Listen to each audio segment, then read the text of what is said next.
میرے بھائی، ایک تو دنیا میں سزا ہے، پھر قیامت کی سزا ہے، اور وہ زیادہ سخت ہے، وہ زیادہ سخت ہے۔ ہم لوگوں نے نا ہیلے بہانے بڑے بنائے ہوئے ہیں۔ بینک کے ساتھ کاروبار کرنے والا کہتا ہے نہیں نہیں مجبوراً لیا ہے، مجبوراً مر رہا تھا تو، آخری لبوں پہ تھا تو جائز ہے، جائز ہے۔ اس وقت جب تجھے کھانے کو لقمہ نہ لگے تو حرام کھانا بھی جائز ہے۔ کیا دقت تھی؟ کیوں اللہ رسول کے مقابلے میں کھڑا ہوا تو؟ کیوں سود کا دھندا کیا؟ کیا تکلیف تھی؟ کہاں تو الجھ گیا تھا؟ ہم جان بوجھ کے اپنے لئے جہنم کٹھی کرتے ہیں، پھر کہتے ہیں سکون نہیں زندگی میں۔ کہاں سکون آئے گا؟ کیسے آئے گا؟ ہم نے خود آگ لگائی ہے چمن میں اپنے۔ جو قیامت کی سزا ہے، میرے نبی پاک علیہ السلام نے فرمایا رب تمہیں سامنے کھڑا کرے گا۔ اور کس طرح کھڑا کرے گا؟ فرمایا لوگوں کے وجود سے کپڑے اتر جائیں گے، زمین اس طرح دہکے گی جس طرح تانبا زمین پہ رکھا جائے اور آگ جلائی جائے، اور پھر ننگے پاؤں رب تمہیں کھڑا کرے گا۔ آج سورج کی پشت تمہاری جانب ہے، قیامت میں منہ تمہاری جانب ہوگا۔ نیزہ آپ نے دیکھا ہوگا، نیزہ ہوتا تھا، فرمایا یہ جو تم نیزے دیکھتے ہو صرف 1.25 نیزے کے برابر سورج قریب آ جائے گا، اور پھر اللہ تمہیں سامنے کھڑا کر کے تم سے سوال جواب کرے گا۔ اور حضور نے کہہ دیا ہے تو اب کسی نعت خواں کے کہنے سے بات بدل سکتی، کسی پیر کے کہنے سے جملہ بدل سکتا، کسی خطیب کے کہنے سے فکر نہ کرنا وہ سامنے جنت پڑی ہے، اب بات بدل سکتی؟ خدا کی رحمت پر بھروسہ رکھنا ضروری ہے، نبی پاک کی شفاعت کی امید رکھنا، بولیے، لیکن جو حضور نے بیان کیا ہے اس کو ماننا بھی یہ بھی ضروری ہے۔ میرے نبی پاک نے فرمایا اللہ تم سے حساب لے گا اور اللہ پوچھے گا، تم نے جواب دینا ہے۔ حضور کس کس شے کا؟ فرمایا جو پہنتے ہو اس کا جواب نہیں دینا، جو کھاتے ہو اس کا جواب نہیں دینا، جو اللہ کے راستے میں دیتے ہو اس کا جواب، باقی ہر شے کا جواب دینا ہے۔ ادھر جو پلاٹ ہے اس کا بھی جواب دینا ہے، وہ جو بچوں کو پیسے بتائے ان کا بھی جواب دینا ہے، جو چھپائے ہیں ان کا بھی۔ ثم لتسألن یومئذ عن النعیم، جو کمیٹی اپنے محلے میں ڈالی ہے اس کا بھی جواب دینا ہے، جو سسرال کے علاقے میں ابا جی سے چوری ڈالی ہوئی ہے اس کا جواب بھی، سب کا جواب دینا ہے، تمام حساب کتاب۔ اور اللہ فرماتے ہیں میں سامنے کھڑا کر کے ہر سوال کا تجھ سے جواب، تجھے ہر سوال کا جواب۔ اچھا یہ جو بڑے لوگ تھے وہ حساب سے ڈرتے تھے، ہم چھوٹے لوگ ہیں ہم حساب سے ہم نہیں ڈرتے، ہم کہتے ہیں دیکھی جائے گی۔ بڑے لوگ جو تھے وہ حساب سے، حضرت ابو بکر صدیق دعا کرایا کرتے تھے، دعا کرو اللہ مجھ سے حساب نہ پوچھے۔ حضرت عمر فاروق رضی اللہ تعالیٰ عنہ اپنے بیٹے سے کہتے تھے بیٹا اپنے باپ کے لیے رحمت کی دعا کرنا، میں درگزر والا ہوں، میں حساب والا کوئی نہیں۔ بڑے لوگ ڈرتے تھے، بڑے لوگ۔ حضرت عثمان غنی قبر پہ کھڑے ہوتے تھے تو داڑھی آنسوؤں سے بھیگ جاتی تھی۔ غلام کہتے ہیں حضور 3 دفعہ نبی پاک نے آپ کو جنت کی بشارت دی ہے، 3 دفعہ بشارت دی ہے، تو آپ کیوں اتنا روتے ہیں؟ عثمان غنی فرماتے جس رسول نے مجھے جنتی کہا ہے اسی محبوب نے مجھے فرمایا تھا عثمان قبر آخرت کی منزلوں میں سے پہلی منزل ہے۔ اور آپ فرماتے میرے تو کمرے میں دیا گل ہو جائے تو مجھے ڈر لگتا ہے، اس میں تو مکمل اندھیرا ہے۔ آپ فرماتے کھڑکیاں بند ہو تو دم گھٹنے لگتا ہے، اس کو تو دروازہ ہی کوئی نہیں، روشن دان تک نہیں۔ بھائی جو بڑے تھے وہ ڈر رہے تھے۔ مولا علی شیر خدا نماز کا وضو کر کے کانپتے تھے، کانپتے۔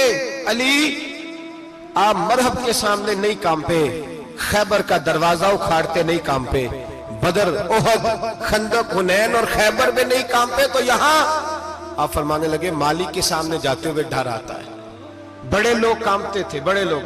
آج ایک فکر لے کر کے جانا، ایک سوچ، جہاں روز رات کو بیٹے کی ٹینشن، بیٹی کی ٹینشن، بھائی کی ٹینشن، پوتے کی ٹینشن ہوتی ہے نا، ایک ٹینشن اور اپنے آج ایک ٹینشن بڑھا لو، قبر کی ٹینشن پیدا کر لو، قیامت کی تھوڑی سی فکر کر لو، تھوڑی سی، ایک لمحے کے لیے صحیح تھوڑا خیال پیدا کرے۔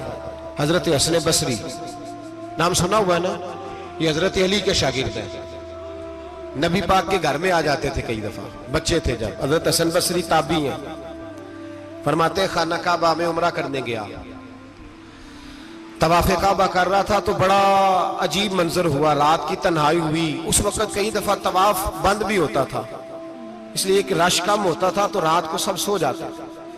کہتے رات ذرا گہری ہوئی تو لوگ اپنا اپنا خیمہ لے کے جاتے تھے. اب تو ہوٹل ہے نا تو خیمے لگتے تھے, لوگ خیمہ لے کے جاتے تھے, جہاں جگہ ملتی تھی خیمہ لگا کے رہتے تھے. فرماتے میں رات کو سویا خیمے میں, ایک دردناک آواز آئی, میٹھی ہے دھیمی ہے پر درد بڑا ہے. کوئی رونے والا رو کے کہتا ہے اللہ حساب قیامت میں مجھ سے نہ لینا, اے اللہ تنہائی میں جتنا مرضی حساب لینا پر لوگوں کے سامنے نہ لینا. اور پھر کہتا ہے اللہ فضل تو تب کرے جب تو میرا حساب پوچھے ہی نہ. پھر چند منٹ گزرے تو پھر وہ رونے لگا. میرے کانوں میں آواز آئی, کہنے لگا اے اللہ حساب تو ان کا لیا جاتا ہے جو حساب کے قابل ہوتے ہیں. اعلیٰ حضرت کہتے ہیں نا رضا سے تو کیا حساب لے گا, رضا بھی کسی حساب میں ہے. اے اللہ میں قابل نہیں, مجھ سے حساب نہ لینا. کہتے تھوڑی دیر گزری تو پھر وہ رونے لگا. پھر ذرا سانس سنبھلے تو پھر کہنے لگا اے اللہ میں تو لوگوں کو کوئی بندہ حساب پوچھ لے تو نہیں دے سکتا, میں تجھے کیسے حساب دوں گا. پھر تڑپنے لگا. کہتے تھوڑی دیر گزری تو پھر ایک لفظ انہوں نے کہے رونے والے نے, کہنے لگے اللہ دیکھ تیرے محبوب کا فرمان ہے جو معافی مانگے تو اسے معاف کر دیا کرتا ہے. اے اللہ میں معافی مانگنے آیا ہوں اور مسجد نہیں آیا, میں کعبۃ اللہ ہی آ گیا ہوں. کہتے ہیں وہ اتنا روئے کہ چیخ آئی ان کی, اور جب دھڑام سے کوئی زمین پہ گرا تو میں پریشان ہوا کہ اب تو بے ہوش ہو گیا. فرماتے ہیں میں زور سے اٹھا فٹافٹ اور اس شخص کی طرف بڑھا. میرے دل میں خیال ہے کوئی گناہگار ہے بیچارہ, تو چلو میں بھی دعا کرتا ہوں, اس کو کہتا ہوں بیٹے فکر نہ کر اللہ تیری مدد کرے گا. فرماتے میں گیا اس نیت کے ساتھ کہ میں کہوں گا چلو اٹھو تم بھی دعا کرو میں بھی کرتا ہوں, اللہ ہم سے حساب نہ پوچھے. کہتے میں گیا تو وہ شخصیت بے ہوش پڑی تھی, کالے سیاہ بال ان کے چہرے پہ بکھرے ہوئے تھے. کہتے لوگو جب میں نے زلفیں ہٹائیں چہرے سے تو میرا وجود کانپنے لگا آسمان ٹوٹ پڑے گا, زمین پھٹ جائے گی, ستارے بکھر جائیں گے, آج بہ جائیں گے سمندر. فرماتے میری چیخیں نکل گئی, یہ کوئی گناہگار تو نہیں, یہ تو حضرت فاطمہ کے پوتے امام زین العابدین ہے, یہ تو امام حسین کا وہ بیٹا ہے جو کربلا میں تنہا بچے تھے.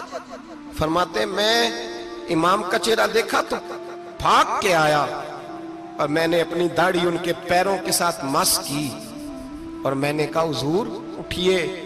امام اٹھے تو میں نے کہا شہزادے تیرے تو اشارے سے اللہ کئی گناہگاروں کو بخشے گا, تیری تو دعا سے اللہ بخشے گا, یہ کیا کر رہے ہو.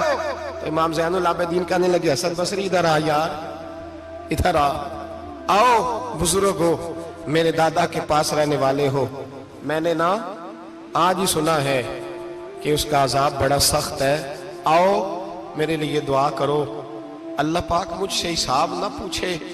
کہا حضور نہ کریں. اب فرمانے لگے تجھے نہیں پتا کچھ چیزیں ایسی ہیں کہ رب نے اگر حساب پوچھا تو میں واقعی جواب نہیں دے پاؤں گا, چل کر میرے لیے دعا. کہتے میں نے ہاتھ باندھے حضور میں نہیں کرتا, اٹھا کہہ. فرماتے میں نے ہاتھ اٹھائے, میں نے کہا اے اللہ تیرے رسول کا شہزادہ ہے, یہ تیرے رسول کا شہزادہ ہے, یہ کہہ رہا ہے تو فضل کر. وہ بھائی جو بڑے تھے وہ تو تڑپتے تھے, سسکتے تھے. ابو علی ہیتی کہتے خانہ کعبہ میں پتھر پہ سر رگڑ رگڑ کے کوئی بوڑھا کہہ رہا تھا اے اللہ اول تو حساب نہ لینا, اور اگر لینا تو مجھے اندھا کر کے اٹھانا, میں تیرے نیک بندوں کے سامنے شرمندہ نہیں. اقبال رو پڑے.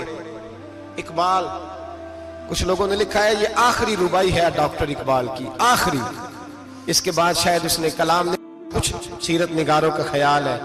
اقبال مدینے کی طرف منہ کر کے کہنے لگے تو غنی ازہر دو عالم من فقیر, اللہ تو غنی ہے میں تو فقیر ہوں, روز محشر عذر ہائے من پذیر.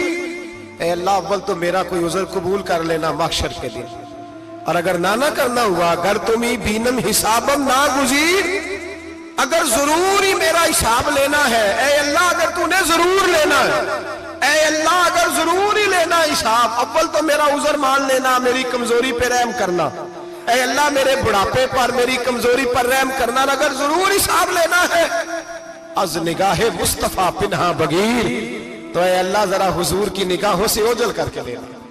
اے اللہ مجھے شرم آئے گی میرے مصطفیٰ کریم فرمائیں گے میں تو تجھے ہر بات سمجھا کے آیا، ایک ایک جگہ تیری رہنمائی کر کے آیا، تو کیسے عمل کما، ذرا اوجھل کر کے از نگاہ مصطفیٰ پنہا بغیر، ذرا حضور کی آنکھوں سے اوجھل کر کے سائیڈ پہ کر کے لینا، میں برداشت نہیں کر پاؤں گا۔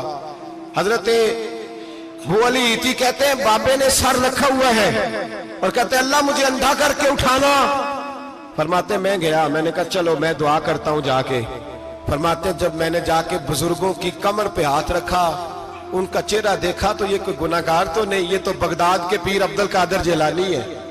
حضرت خواجہ معین الدین اجمیری رحمت اللہ علیہ خواجہ قطب الدین بختیار کاکی کو تنہائی میں بلا کے کہنے لگے معین الدین سید زادہ ہے، معین الدین حضور کے خاندان میں پیدا ہوا ہے، معین الدین سے اس کے پیر کو بڑی امیدیں تھیں، معین الدین کو رسول پاک نے ہندوستان بھیجا تھا، پر قطب الدین یار معین الدین تبلیغ کا حق نہیں ادا کر سکا۔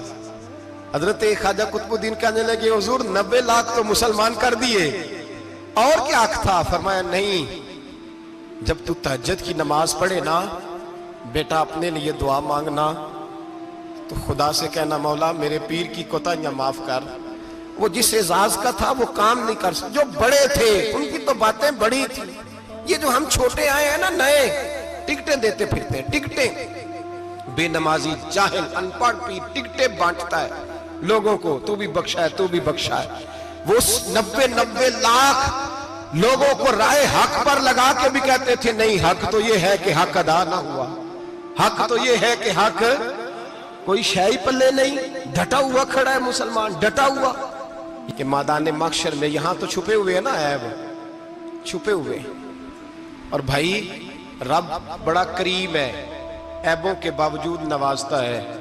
میرا دعویٰ یہ ہے اگر ہمارے عیب کھل جائیں، لوگ ہمیں دھرتی پہ جینے نہ دیں، لوگ جینے نہ دیں، نکال دیں، اپنے بھی ہمیں برداشت نہ کریں، یہ تو اس کا کرم ہے۔